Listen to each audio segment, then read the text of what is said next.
Аз трябва да кажа, че това е първата българска игра, може би, или да не е първата, но една от малкото български игри, която ми се струва.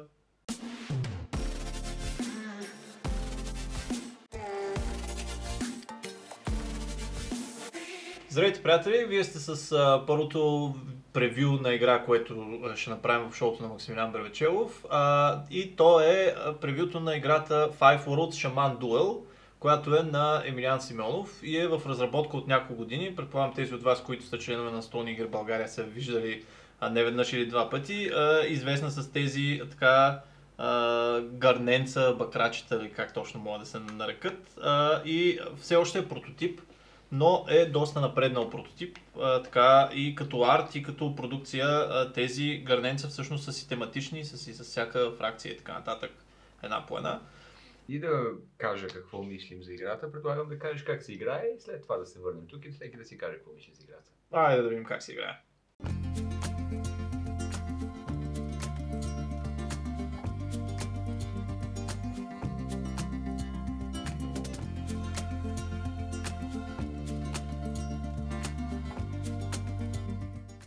В Five Worlds Shaman Duel всеки от играчите контролира един от 5 шамана, които живеят в свои собствени уникални светове. Целта на играта е да сведете точките живот на противниците си до 0 или да извадите големия титан, който автоматично ви печели играта. По време на играта ще призовавате създания и ще играете карти, с които да ги подсилвате, да пречите на противниковите атаки, да поставяте капани или да атакувате противниците си директно.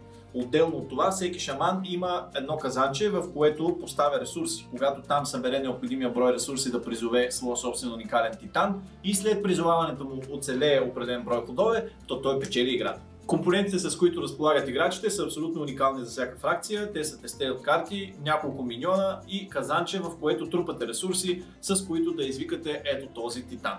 Всеки от ходовете ви започва като получите 2 мана, след което хвърляте тези зарчета, които да покажат какви ресурси ще получите този ход, или ако се падне този резултат, може да възстановите част от кръвта или маната си. След това имате опция да влезете в режим на медитация, с която пропускате целия си ход, но пък възстановявате точки мана и точки живот. Ако изберете да не влезете в режим на медитация, може да правите едно от двете основни действия в играта. Едно от тях е да играете карта, като всяка от картите има цена в ресурси и в мана.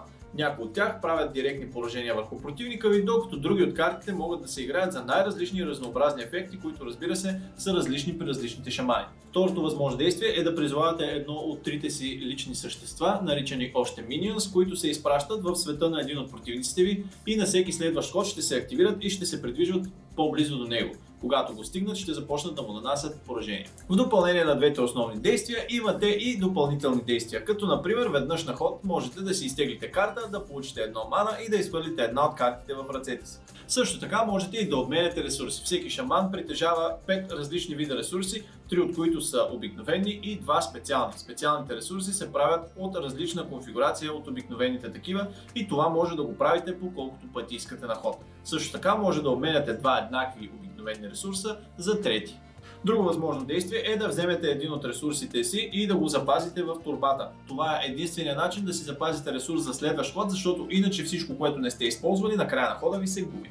Последното възможно допълнително действие е да вземете колкото искате на брой и каквито искате ресурси и да ги приберете в казанчето си. На по-късен етап ще можете да използвате ресурсите в казанчето си, за да извикате титана. Когато извикате титана, той се поставя на вашия борд и започва със всеки следващ ваш ход да се придвижва към портала. Това означава, че след 6 хода вие автоматично печелите играта, ако вашите противници са ви оставили жив.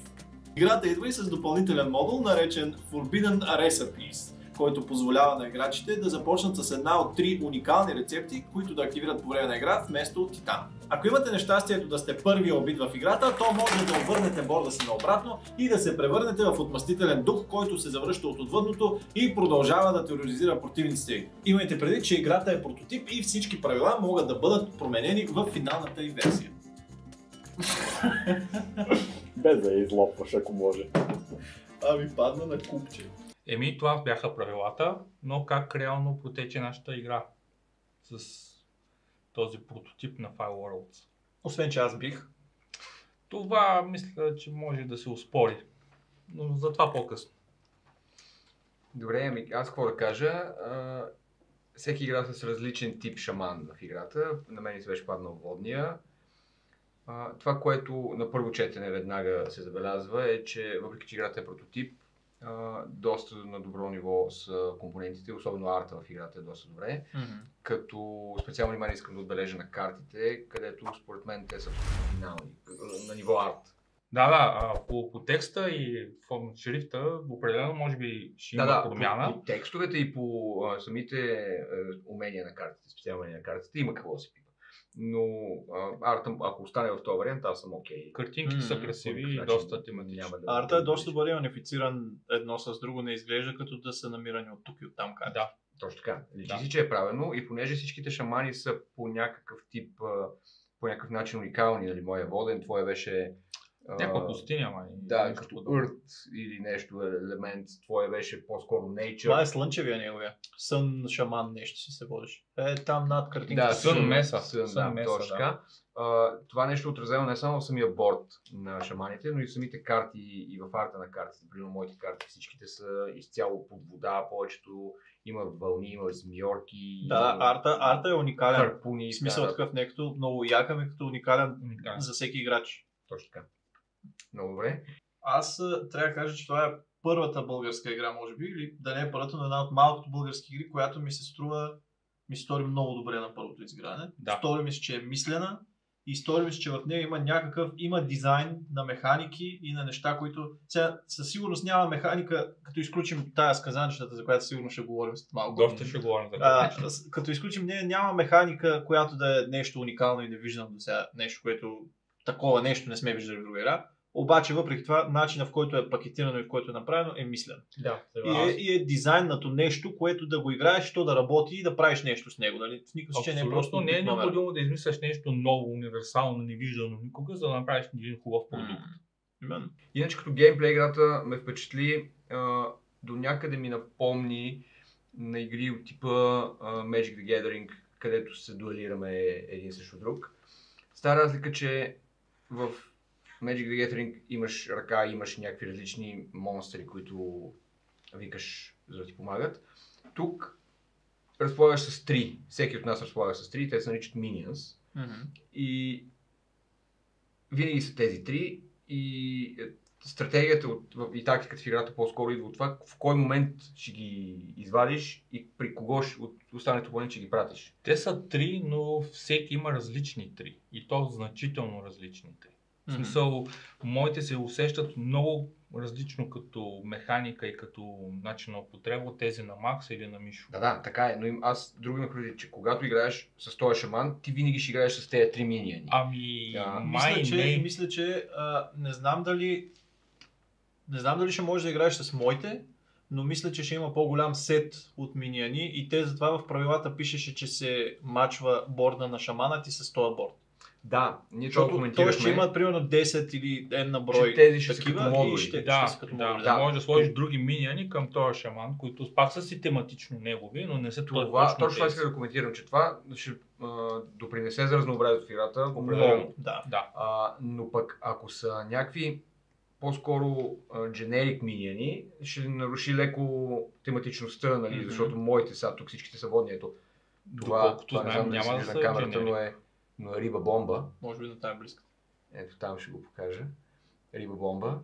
Има и медуза, има и мегалодон. И ако някой тия ги сменя с някакъв миньон, който не е воден, не че е лошо, но ще е малко по-различно.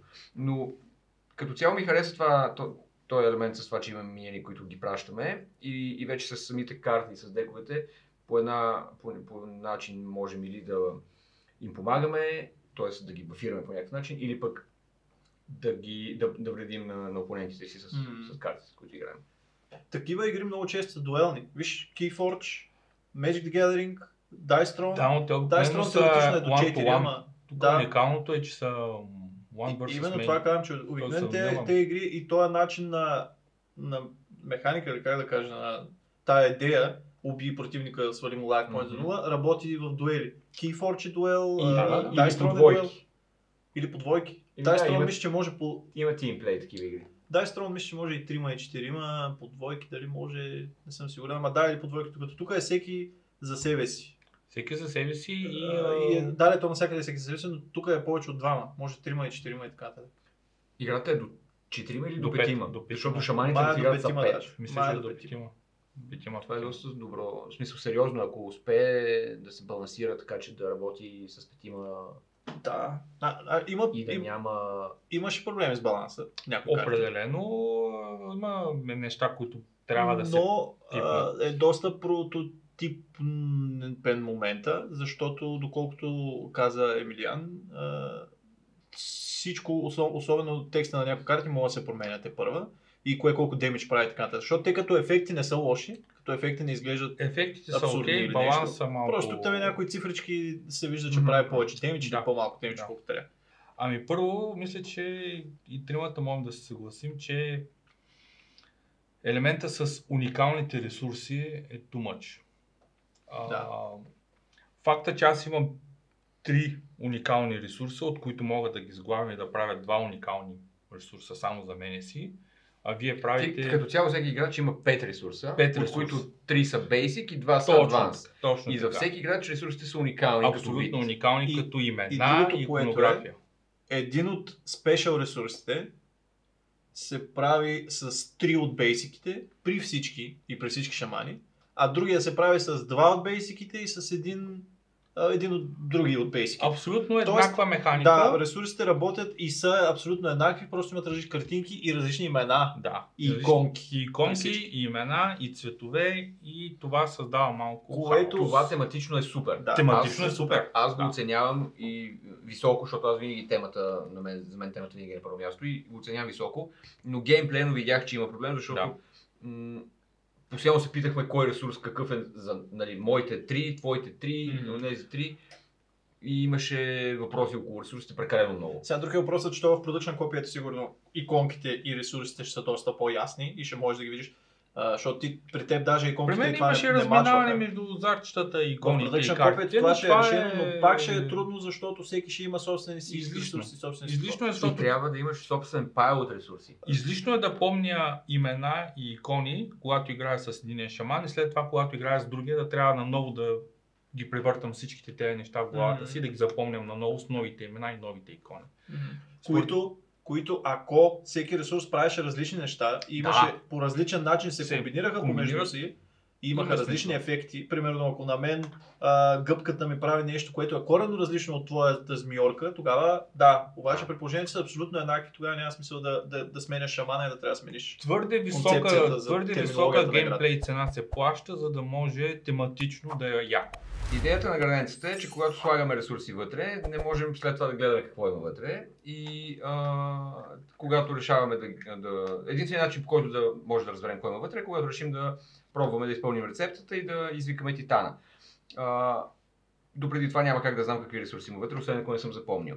Идеята с, ако взимам ресурси от общ файл, всички ресурси са унифицирани, аз взимам от общ файл, тогава няма как да изключа какви ресурси има вътре на база общия файл, като гледам там какво е останало.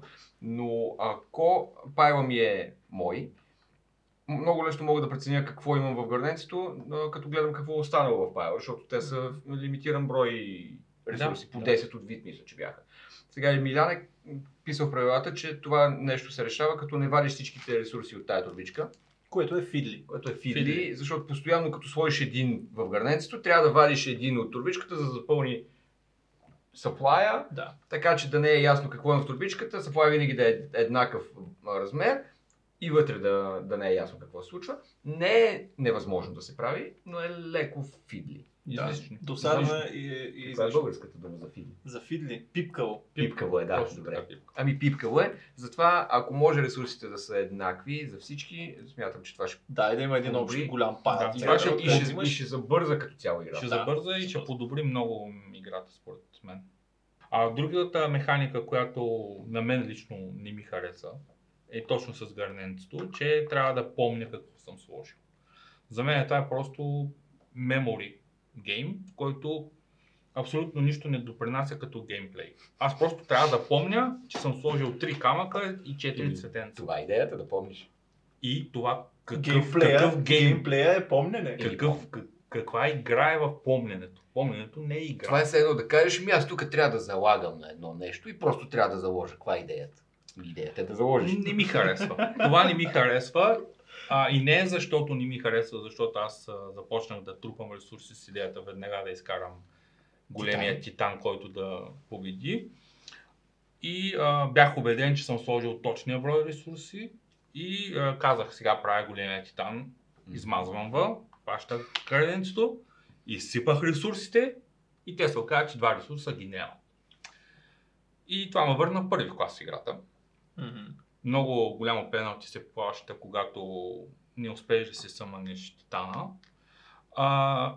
И днес установихме всъщност, че 2 от ресурсите са си били вътре, просто не са паднали. Нали? Което механично не е голям проблем, но... Ами може менеджмента на гърненцето да е декстерити част от играта. Да, абсолютно може. Но просто факта, че трябва да помня, не просто да проверя, на мен не ми хареса. Това е лично мнение. Аз нямам проблем с това. Да, знам, че ти нямаш проблем с това. Мене ми е окей да... Много хора, много вкусове, това просто не е моята част от Аз нямам проблем с това, обаче няма да имам проблеми, ако се разкара също. Ако има друг... Защото той е вкаран, този мемори елемента, най-вече за да има начин все пак да фейлнеш ваденето на титана. Да. Защото иначе всеки път ще супер лесно В ще става момента, да се който събереш това и да си извадиш титана. Той А титана е basically победа. Нали? Endgame trigger е. Казваш 6 хода ще оцелея. 6 хода. След като си изкараш. 6 хода ще оцелея и ако оцелееш тези 6 хода, печелиш. Тоест това го е вкарал с идеята, като отвориш казанчето, да има възможност да фейлнеш титана. И да стане епик момента, в който, нали, да те върне в първи клас. Да има риск. Да има риск. Да. Ако този риск се измисли по някакъв друг начин, който не включва мемори, според мен ще е по-яко. Аз си ги помнях с мнемоника, просто си знаех цифричките отгоре надолу. Ами добре бе, аз си ги казах, помня, те не защото те нали излязаха. са 3, 4, 5. При мен са 2, 4, 6 са при мен. Еми хубаво, при мен са 3, 4, 5. И аз просто си помнях 1, 2, 3, примерно. И като добавя една гъбка става 2, 3, 3. И просто помня. И аз си ги помнях, но не ми прави удоволствие да помня. Личеше да си ги помня. Не помних си ги, очевидно не съм ги изтръснал. Но това не ми доставя удоволствие. В смисъл, частта с помненето колко съм сложил, не ми е фън, не ми добавя никакво. Друг проблем, който на мен ми се вижда освен това, който го има във всички игри, независимо дали са дуелни, не дуелни, ами дали са такъв тип бойни игри или еврото и така нататък, като играят трима, често двамата се хвърлят на третия. Да. Което не винаги е чак такъв проблем, обаче в случая установихме, че ние с тебе, като се хвърлихме на него и той даде, а пък аз вече си бях извадил титана, ти вече нищо не мога да направиш, защото мегалодонът и там другите лоши миньони, те вече са при Ицо. Да. И няма как да се пренасочат към някой друг. Да, това исках я да кажа. И Ицо дори да умре, те остават в нищо все едно. Да, или поне но това може да се каже, че е част от стратегията. Ако той ако умре, те ще се върнат. Ще ми се върнат, да. Проблемът тук беше, че той се беше защитил по някакъв начин, че да не може да му справи демидж. Да. Затова пак ще и мегалодона ми стоеше на вратата му и се оглеждаше наляво надясно и нищо не правеше цяла игра. И медузата също. Да. И аз също времено твоя титан ходи напред. Да. И аз не мога по никакъв начин да противодействам на това. Той за да се поддържа жив с тази карта, трябва да не прави нищо, съответно и той не може да ме противодейства. Да. Също не. И моят титан просто това са баланс неща. Да. Това може да се промени с баланс на карта. Не знам дали умишлено Емилиан ги е решил тези неща веднъж като ги пратиш при някой да няма как да ги отзовеш и да ги пратиш при друг. Може пък би трябвало да можеш да ги пращаш при друг, но не е толкова лесно. Защото тогава иначе просто ще ги подскачаш на просто го съмениш наново. Достатъчно е да имам една или две карти в дека, които да могат да го направят. Ами аз имам. Моят дек има. Да преместиш Моят дек имам възможност да ревайвна убито животно. Това е съвсем друго. Да, но по принцип мога да го върна нещо. Това е съвсем друго. Твоята риба, която се взриви, можеше да я разсъмнеш. Но... Да направи повече проблеми. Да, така е, но това се случи, защото аз тръгнах да правя титана, вие се оплашихте, че ако го направя, вие губите, скочихте ми, което е съвсем нормална геймплей стратегия. И аз, докато си качваме на тебе, аз извадих титан. И докато моят титан фелна заради мемори елемента на играта, който не харесах, нали, в един момент всичките миньони бяха изсипани в моя борд и никой не можеше да направи нищо на макс, просто защото Мишо нямаше миньони, а пък аз нямах мана, за да ги изкарам. Защото един път си дал всичката мана да си извадиш титана и един път даваш по 3 мана да се поддържаш да, Invincible. Да поддържаш магията, която прави. Това е още нещо, което според мен трябва да се помисли за баланса, защото според мен някои от животните не са добре балансирани. Особено тия кучетата са изключително силни според мен. Но те ли си ти харесаха? Вълците на мене си ми харесаха, не знам за вас. Мен ми се Вълците струват идеално не ми балансирани. харесаха никак. Първо, защото са с 6 демидж, 6 живот. Имат доста бърз мувмент, 2. И е вярно, че ако им направя някакъв демидж, те ще им падне техния демидж, който им прави. Всъщност това ги дефинира, това е най-важно. Идеално. Проблема е, че аз нямах никакви карти, които могат да правят демидж на миньон. И тук идва следващия проблем, който може да се обмисли в играта. Възможността да превърташ дека си. Практически аз бях стъкнат с 3 карти в ръката си и много бавно можех да ги променя. Мога един път на ход да изхвърля карта, да изтегля нова карта за едно мана, но това е един път. И просто се надявам да ми излезе карта за някакъв демидж. Или да екзекютна карта, която консумира ресурси и мана, за да мога да дролна карта. Просто възможността да въртиш дека си в игра, която е 50% дек, менеджмент и игра през дека, трябва да е подобрен. Да, ама от друга страна пък ти не искаш много да го въртиш този тек, защото като свърши и губиш. А това обаче... обаче... Ти много карти, те са сливнати, изглеждат малко по 25 са. 25 са, но това е решение, което аз трябва да мога да взема. Дали искам да изкарам 4 карти. Дали искаш да рискуваш? Да го искам има, да ги да го има изкарам. като опция, то е ясно, че няма да го правиш винаги.